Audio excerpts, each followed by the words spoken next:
Friends, welcome to my class. This is Hanumesh, working as assistant professor in chemistry, Government Degree College, Sindhanur.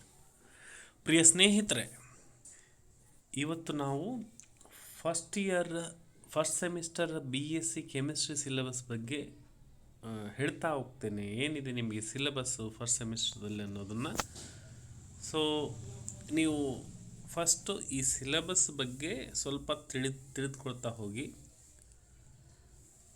ಒಂದು question arise ಆಗುತ್ತೆ ನಿಮ್ಮ ಮೈಂಡಲ್ಲಿ, ಏನು ನಾವು ಓದಲಿಕ್ಕೆ ಮುಂಚೆ ಸಿಲೆಬಸ್ ಬಗ್ಗೆ ತಿಳ್ಕೊಳ್ಳೋದು ಅವಶ್ಯಕತೆ ಇದೆಯೇನಾ ಅಂತ. ಡೆಫಿನೆಟ್ಲಿ ಯಾವುದೇ ಒಂದು ಕೆಲಸ ಮಾಡಬೇಕಪ್ಪ ಅಂತಂದರೆ, ನಮಗೆ ಇಂಪಾರ್ಟೆಂಟ್ ವರ್ಕ್ ಮಾಡಬೇಕಂದ್ರೆ ನಮಗೆ ಪೂರ್ವ ಯೋಜನೆ ಅತ್ಯಗತ್ಯ. Pre plan is must. Why? Because what we are doing in future we should have plan. So ಆ ಪ್ಲಾನಲ್ಲೇ ಹೋದರೆ ನಮಗೆ ಸಕ್ಸಸ್ ಖಂಡಿತ ಸಿಗುತ್ತೆ. ಅದಕ್ಕೋಸ್ಕರ ನಾವು ಈ ಸಿಲೆಬಸ್ಸನ್ನು ತಿಳ್ಕೊಳ್ಳೋದು ಅತ್ಯವಶ್ಯಕ ಅನ್ನೋದು ನನ್ನ ಭಾವನೆ. ಈ ನಂತರ ನಾವು ಸಿಲೆಬಸ್ ಏನಿದೆ ಅದರ ಬಗ್ಗೆ ಅಧ್ಯಯನ ಮಾಡಿದ ಮೇಲೆ ಈ ಒಂದು ರಸಾಯನಶಾಸ್ತ್ರವನ್ನು, ಕೆಮಿಸ್ಟ್ರಿಯನ್ನು ನಾವು ದಿನನಿತ್ಯ ಜೀವನದಲ್ಲಿ ಯಾವ ರೀತಿಯಾಗಿ ಅಳವಡಿಸ್ಕೊಳ್ಬೇಕು ಅನ್ನೋದನ್ನು ನೀವು ಕಲಿತೀರಿ ಅನ್ನೋದು ನನ್ನ ಒಂದು ಭಾವನೆ. ಪ್ರಿಯ ಸ್ನೇಹಿತರೆ, ಈ ಫಸ್ಟ್ ಸೆಮಿಸ್ಟರ್ದಲ್ಲಿ ಎಷ್ಟು ಸಬ್ಜೆಕ್ಟ್ಗಳನ್ನು ಕಲಿತೀರಿ ನೀವು ಮತ್ತು ಎಷ್ಟು ಅಂಕಗಳಿಗೆ ಎಕ್ಸಾಮನ್ನು ಬರಿತೀರಿ ಅನ್ನೋದನ್ನು ನಾನಿಲ್ಲಿ ಸ್ವಲ್ಪ ಬ್ರೀಫಾಗಿ ನಿಮಗೆ ಇಂಟ್ರಡ್ಯೂಸ್ ಮಾಡಿಕೊಡ್ತೇನೆ. ಸೊ ನಿಮಗೆ 2 ಲ್ಯಾಂಗ್ವೇಜ್ ಇರುತ್ತೆ. ಒಂದು English compulsory language, second language Kannada ಅಥವಾ ಹಿಂದಿನ ನಿಮ್ಮ ಚಾಯ್ಸ್ ಮೇಲೆ ಬಿಟ್ಟಿದ್ದು. ಕನ್ನಡ ಅಥವಾ ಹಿಂದಿನ ತಗೊಳ್ತೀರಿ. ಅಂದರೆ ಇಂಗ್ಲೀಷ್ 2 ಲ್ಯಾಂಗ್ವೇಜ್ ಇರುತ್ತೆ. ಒಂದು ಇಂಗ್ಲೀಷ್ ಮಸ್ಟ್, ಇನ್ನೊಂದು ಕನ್ನಡ ಆರ್ ಹಿಂದಿ. ಆ ಲ್ಯಾಂಗ್ವೇಜು 100 ಮಾರ್ಕ್ಸ್ ಇರುತ್ತೆ. ಅಂದರೆ ಸೆಮಿಸ್ಟರ್ ಎಂಡಲ್ಲಿ ನೀವು 80 ಮಾರ್ಕ್ಸ್ ಥಿಯರಿಗೆ ಎಕ್ಸಾಮನ್ನು ಬರಿತೀರಿ. 20 ಮಾರ್ಕ್ಸ್ ಇಂಟರ್ನಲ್ ಎಕ್ಸಾಮನ್ನು ಕಂಡಕ್ಟ್ ಮಾಡ್ತೀವಿ. ಈ 20 ಮಾರ್ಕ್ಸ್ ಇಂಟರ್ನಲ್ ಏನಿದೆಯಲ್ಲ, ಇದು 20 ಮಾರ್ಕ್ಸ್ ಯಾವ ಆಧಾರದ ಮೇಲೆ ಇರುತ್ತೆ ಅಂದರೆ, ನಿಮ್ಮ ಅಟೆಂಡೆನ್ಸು, ಅಂದರೆ ರೆಗ್ಯುಲರ್ ಕ್ಲಾಸ್ ಸ್ಟಾರ್ಟ್ ಆಯಿತು ಅಥವಾ ನಾವು ಆನ್ಲೈನ್ ಕ್ಲಾಸ್ ಮಾಡಿದರೆ ಡೈರೆಕ್ಟಾಗಿ ಗೂಗಲ್ ಮೀಟು ಅಥವಾ ಜೂಮ್ ಆ್ಯಪ್ ಬಳಸ್ಕೊಂಡು ಆನ್ಲೈನ್ ಕ್ಲಾಸ್ ಕಂಡಕ್ಟ್ ಮಾಡಿದಾಗ ನಿಮ್ಮ ಅಟೆಂಡೆನ್ಸ್ ಕೂಡ ಇಂಪಾರ್ಟೆಂಟು. ಸೊ ದಟ್ ಆ ಅಟೆಂಡೆನ್ಸ್ ಎಷ್ಟಿದೆ, you should have more than 80% attendance. 75% above ಇದ್ದರೆ ಮಾತ್ರ ನಿಮಗೆ 5ಕ್ಕೆ 5 ಅಂಕ. 20 ಮಾರ್ಕ್ಸ್ ಇದೆ ಅಂದರೆ 5 ಅಂಕಗಳನ್ನು ಕೊಡ್ತೀವಿ. ಅಟೆಂಡೆನ್ಸ್ಗೆ 5. ಅಸೈನ್ಮೆಂಟ್ ಕೂಡ ಕೊಡ್ತಾರೆ ಕ್ಲಾಸ್ ಟೀಚರು. ಆ ಅಸೈನ್ಮೆಂಟನ್ನು ನಿರ್ದಿಷ್ಟ ಸಮಯದಲ್ಲಿ ನೀವು ನಮ್ಮ ಡಿಪಾರ್ಟ್ಮೆಂಟಿಗೆ ವಾಪಸ್ ಏನು ಅಸೈನ್ ಮಾಡಿರ್ತಾರೆ ನಿಮ್ಮ ವರ್ಕು, ಆ ಅಸೈನ್ಮೆಂಟನ್ನು ಬರೆದು ಯಾವ ಎಂಡ್ ಡೇಟ್ ಕೊಟ್ಟಿರ್ತಾರೆ ಅದರೊಳಗಡೆ ಸಬ್ಮಿಟ್ ಮಾಡಿದರೆ ಅದಕ್ಕೆ 5 ಮಾರ್ಕ್ಸ್ ಇರುತ್ತೆ. ನಂತರ ಕ್ಲಾಸಲ್ಲಿ ಒಂದು ಯೂನಿಟ್ ಆದ 1 ಅಥವಾ 2 ಯೂನಿಟ್ ಟೆಸ್ಟ್ಗಳನ್ನು ಕಂಡಕ್ಟ್ ಮಾಡ್ತಾರೆ ಕ್ಲಾಸ್ ಟೀಚರ್ಸ್. ನಿಮಗೆ ಕ್ಲಾಸ್ ಟೀಚರ್ ಅಂದರೆ ಒಂದು ಸಬ್ಜೆಕ್ಟ್ ಯಾವ ಡೀಲ್ ಮಾಡ್ತಿರ್ತಾರೆ, ಒಂದು ಟೆಸ್ಟ್ನ, ಒಂದು ಚಾಪ್ಟರು, ಒಂದು ಯೂನಿಟ್ ಆದ ತಕ್ಷಣ ಒಂದು ಟೆಸ್ಟ್ ಮಾಡಿದ್ರು ಅಂದ್ಕೊಳ್ಳಿ. ಅದರಲ್ಲಿ ಎಷ್ಟು ಮಾರ್ಕ್ಸನ್ನ ಫೆಚ್ ಮಾಡ್ತೀರಿ ಅದನ್ನು ನಾವು 25 ಮಾರ್ಕ್ಸಿಗೆ ಕಂಡಕ್ಟ್ ಮಾಡಿ 5 ಮಾರ್ಕ್ಸಿಗೆ ಕನ್ವರ್ಟ್ ಮಾಡ್ತೀವಿ. ಅದೇ ರೀತಿಯಾಗಿ ನಿಮಗೆ ಇಂಟರ್ನಲ್ ಎಕ್ಸಾಮ್ ಇರುತ್ತೆ. 2 ಇಂಟರ್ನಲ್ ಎಕ್ಸಾಮ್ ಇರ್ತವೆ. ಆ ಇಂಟರ್ನಲ್ ಎಕ್ಸಾಮ್ಸ್ದಲ್ಲಿ ಎಷ್ಟು ಅಂಕಗಳನ್ನು ಪಡಿತೀರಿ, ಇವೆಲ್ಲದರ ಆಧಾರದ ಮೇಲೆ ನಿಮಗೆ 20 ಮಾರ್ಕ್ಸ್ ಇಂಟರ್ನಲ್ ಮಾರ್ಕ್ಸ್ ಇರುತ್ತೆ.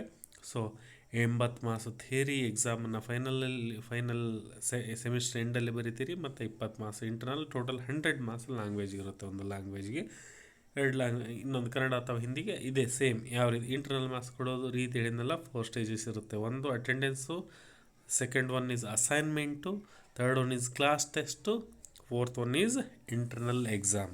ಇವು 4 ಆಧಾರದ ಮೇಲೆ ನಿಮಗೆ ಇಂಟರ್ನಲ್ ಮಾರ್ಕ್ಸನ್ನು ಕೊಡಲಾಗುತ್ತೆ. ಸೊ ಅದೇ ರೀತಿಯಾಗಿ ಇನ್ನೊಂದು ಲ್ಯಾಂಗ್ವೇಜ್ ಕನ್ನಡ ಅಥವಾ ಹಿಂದಿ ಕೂಡ ಅಷ್ಟೇ ಇರುತ್ತೆ. ಮತ್ತು ಇನ್ನೊಂದು ನಿಮಗೆ ಎನ್ವಿರಾನ್ಮೆಂಟಲ್ ಸ್ಟಡೀಸ್ ಇರುತ್ತೆ. Environmental science. ಇದು 50 ಮಾರ್ಕ್ಸ್ ಇರುತ್ತೆ. ಅದು 40 ಮಾರ್ಕ್ಸ್ ಎಂಡಲ್ಲಿ, ಅಂದರೆ ಸೆಮಿಸ್ಟರ್ ಎಂಡಲ್ಲಿ 40 ಮಾರ್ಕ್ಸಿಗೆ ಬರಿತೀರಿ. 10 ಮಾರ್ಕ್ಸ್ ಇಂಟರ್ನಲ್ ಇರುತ್ತೆ. ಇನ್ನು 3 ಕೋರ್ ಸಬ್ಜೆಕ್ಟ್ಸ್ ಯಾವ್ಯಾವು ಅಂದರೆ PCM ತೊಗೊಂಡಿದ್ರೆ ಫಿಸಿಕ್ಸು, ಕೆಮಿಸ್ಟ್ರಿ, ಮ್ಯಾಥಮೆಟಿಕ್ಸ್ ಇರುತ್ತೆ. ಸೊ ಇದು ಕೂಡ ಥಿಯರಿ 100 ಮಾರ್ಕ್ಸ್ ಇರುತ್ತೆ. 100 ಯಾವ ರೀತಿಯಾಗಿ ಸೆಮಿಸ್ಟರ್ ಎಂಡದಲ್ಲಿ 80 ಮಾರ್ಕ್ಸಿಗೆ ಥಿಯರಿ ಎಕ್ಸಾಮನ್ನು ಬರೀತೀರಿ. 20 ಮಾರ್ಕ್ಸ್ ಇಂಟರ್ನಲ್ ಲ್ಯಾಂಗ್ವೇಜ್ದಲ್ಲಿ ಯಾವ ರೀತಿಯಾಗಿರುತ್ತೆ ಅದೇ ರೀತಿಯಾಗಿ ಅದೇ ಪಿ ಸಿ ಎಮ್ ತೊಗೊಂಡ್ರೆ ಫಿಸಿಕ್ಸು, ಕೆಮಿಸ್ಟ್ರಿ ಮತ್ತು ಮ್ಯಾಥಮೆಟಿಕ್ಸು. ಸಿ ಬಿ ಜೆಡ್ ಇದ್ದರೆ chemistry, botany and zoology. P M C S ತೊಗೊಂಡಿದ್ರೆ ಫಿಸಿಕ್ಸು, ಮ್ಯಾಥ್ಸು ಮತ್ತು ಕಂಪ್ಯೂಟರ್ ಸೈನ್ಸ್ ಇರುತ್ತೆ. ಸೊ ಇವು 3 ಕೋರ್ ಸಬ್ಜೆಕ್ಟ್ 100 ಮಾರ್ಕ್ಸಿಗೆ, ಅಂದರೆ 80 ಮಾರ್ಕ್ಸ್ ಥಿಯರಿನ ಬರಿತೀರಿ, 20 ಮಾರ್ಕ್ಸ್ ಇಂಟರ್ನಲ್ ಇರುತ್ತೆ. ಇನ್ನು ಈ ಕೋರ್ ಸಬ್ಜೆಕ್ಟ್ಸ್ಗೆ ಸಂಬಂಧಪಟ್ಟಂತೆ ಪ್ರಾಕ್ಟಿಕಲ್ ಎಕ್ಸಾಮ್ ಇರುತ್ತೆ ನಿಮಗೆ. ಪ್ರಾಕ್ಟಿಕಲ್ ಡೈಲಿ, ಅಂದರೆ ವಾರಕ್ಕೆ 4 ಅವರ್ಸ್ ಪ್ರಾಕ್ಟಿಕಲನ್ನು ನೀವು ಮಾಡ್ತೀರಿ. At the semester end you have to perform as a exam. So ಅಲ್ಲಿ ಎಕ್ಸಾಮ್ಗೆ ಸೆಮಿಸ್ಟರ್ ಎಂಡಲ್ಲಿ ಎಕ್ಸಾಮ್ ಕಂಡಕ್ಟ್ ಮಾಡಿದಾಗ 40 ಮಾರ್ಕ್ಸ್ ಇರುತ್ತೆ. ಅದಕ್ಕಿಂತ ಮುಂಚೆ ಎಕ್ಸಾಮ್ಗೆ ಹೋಗೋಕ್ಕೆ ಮುಂಚೆ ನಾವೊಂದು ಇಂಟರ್ನಲ್ ಎಕ್ಸಾಮ್ನ ಕಂಡಕ್ಟ್ ಮಾಡ್ತೀವಿ ಲ್ಯಾಬಲ್ಲಿ, ಅದು 10 ಮಾರ್ಕ್ಸ್ ಇರುತ್ತೆ. ಟೋಟಲ್ಲು ಅಂದರೆ 150 ಆಯ್ತು ಕೋರ್ ಸಬ್ಜೆಕ್ಟ್ಗೆ. 100 ಮಾರ್ಕ್ಸ್ ಥಿಯರಿ ಇರುತ್ತೆ, 50 ಮಾರ್ಕ್ಸ್ ಪ್ರಾಕ್ಟಿಕಲ್ಲು, 450 ಇದು 200 ಮಾರ್ಕ್ಸು ಲ್ಯಾಂಗ್ವೇಜು ಮತ್ತು 50 ಮಾರ್ಕ್ಸು ಎನ್ವಿರಾನ್ಮೆಂಟಲ್ ಸ್ಟಡೀಸು. ಟೋಟಲ್ 700 ಮಾರ್ಕ್ಸ್ಗೆ ನೀವು ಫಸ್ಟ್ ಆ್ಯಂಡ್ ಸೆಕೆಂಡ್ ಸೆಮಿಸ್ಟರ್ ಎಕ್ಸಾಮನ್ನ ಬರೀತೀರಿ. ಸೊ ಸೆಕೆಂಡ್ ಸೆಮಿಸ್ಟರ್ದಲ್ಲಿ ಎನ್ವಿರಾನ್ಮೆಂಟಲ್ ಸ್ಟಡೀಸ್ ಬದಲಾಗಿ ನಿಮಗೆ ಇಂಡಿಯನ್ ಕಾನ್ಸ್ಟಿಟ್ಯೂಷನ್ ಇರುತ್ತೆ, ಅಷ್ಟೇ difference, ಉಳಿದಿದ್ದೆಲ್ಲ same.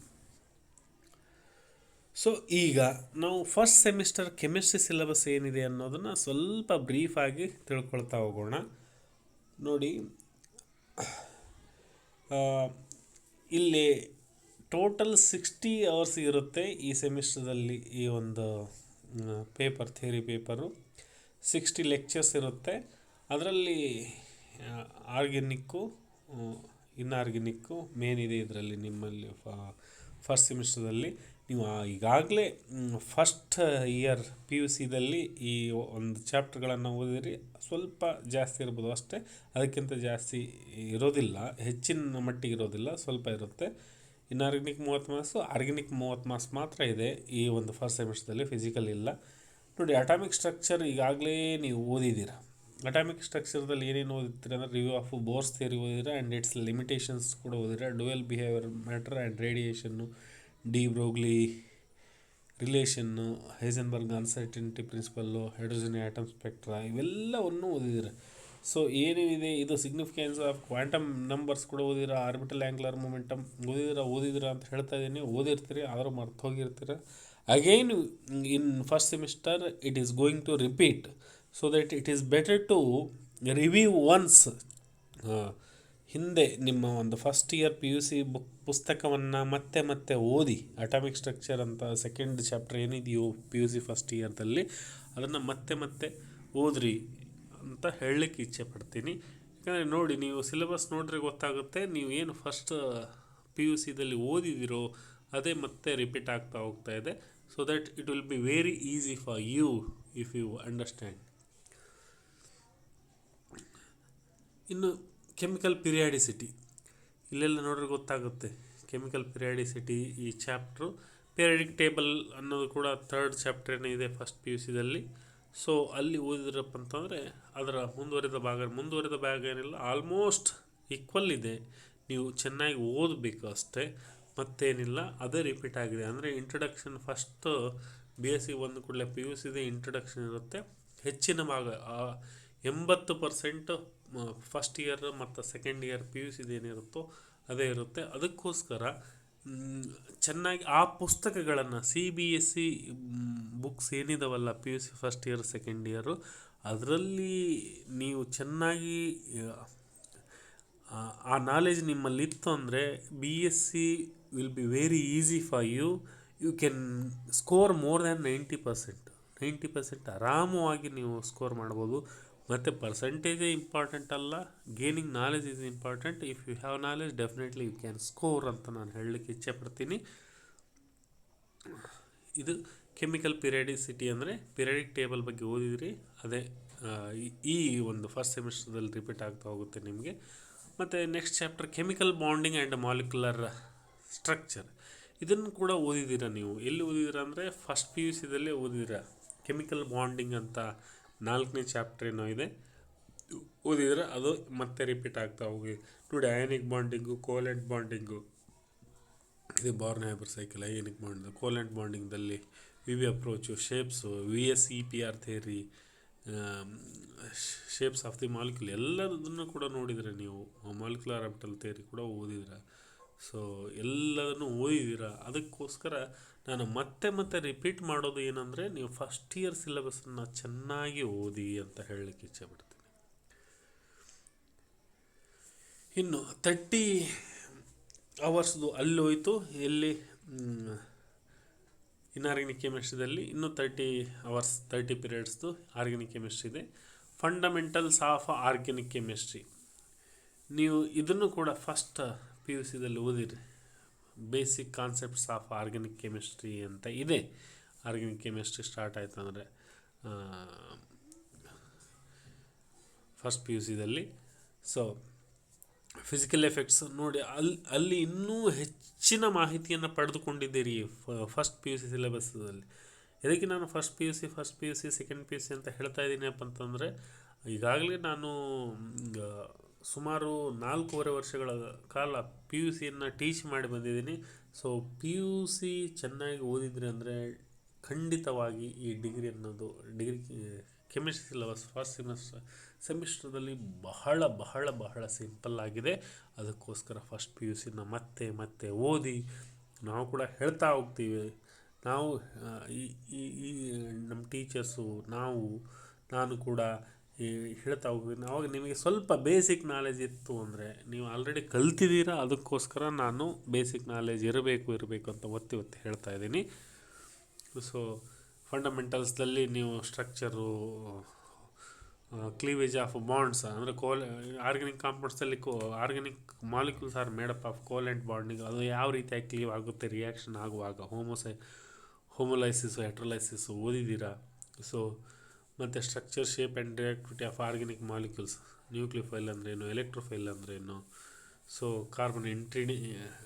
Reactive intermediates, carbocation, carbanion, free radicals, ಮತ್ತು ಸ್ಟ್ರೆಂತ್ ಆಫ್ ಆರ್ಗ್ಯಾನಿಕ್ ಆ್ಯಸಿಡ್ಸು, ಇದನ್ನೆಲ್ಲ ಓದ್ತಾ ಹೋಗ್ತೀರಾ.